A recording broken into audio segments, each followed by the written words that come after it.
If you recall nothing or take nothing or use nothing from the whole of this title, then this bit you will use for the rest of your Excel careers. It's the quickest way to create a chart in Excel. Let's take our sales data 2013 file. Now we can pick on any one of the months, it doesn't matter. Let's pick on May, for example.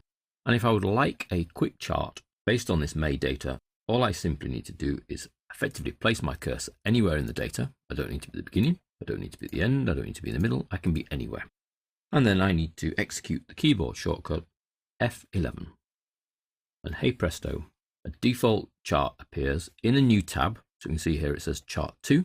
So I was in May and I've now got a chart to the left of it based on all the data in May. So we can see car sold, plane sold, bike sold, helicopter sold, all the way through to total sold. Now it uses the default chart type, which if you haven't played with any of the settings is the column chart in Excel. But if you've changed your default chart type, you will have a different chart that appears when you do F11.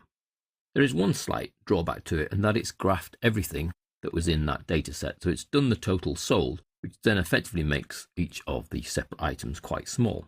If instead we highlighted what we wanted to be graphed, so that's not the totals, just the region names, the item names, and then the numbers, and then do my F11, then we get a much more presentable chart. It's still using the same default chart. It still creates a new tab, now called chart 3, but it's only charting the items we had highlighted. So I've got a separate column for each of the regions, north, south, east, and west, and then a separate little area on the chart for each of my items that I've been selling. Now, obviously, the orange bar is quite big in each of these, but the car sold is quite a small orange bar.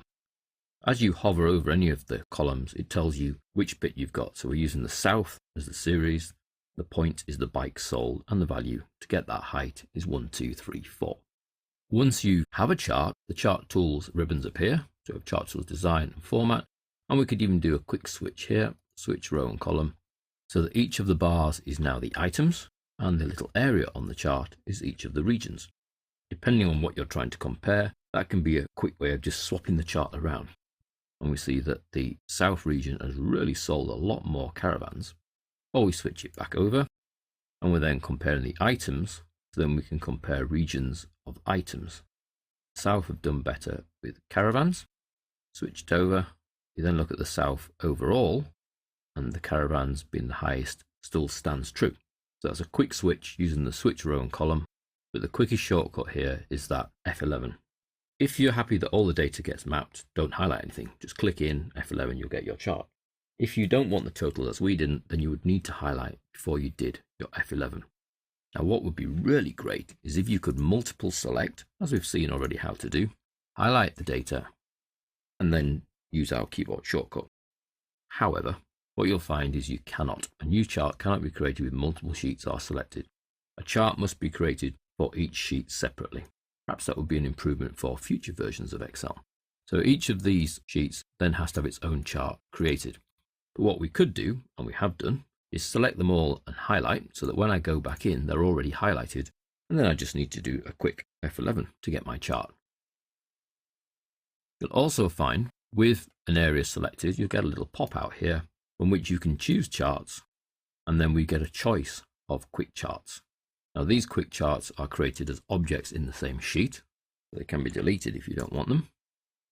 Click charts, and then if you hover over each of the types, so you then get choice of the 4 main recommended types: stacked bar, clustered column, or a stacked column. And the stacked column does look quite nice because it's one column for each of the items, and then the color blocks within it are each of the regions. So I could use a stacked column and then switch the rows and columns, so each column then becomes a region with each of the color blocks representing sales of each item. So there are lots of choices and lots of very quick choices. Just remember the F11 for a quick graph. Even if you don't remember the F11, just delete that. You can highlight and use the recommended pop out, so that's charts, and choose one of the recommended options. And then once you have a graph, we can switch the row and column data very quickly to see if that effectively presents the information in a better light. Do not forget F11.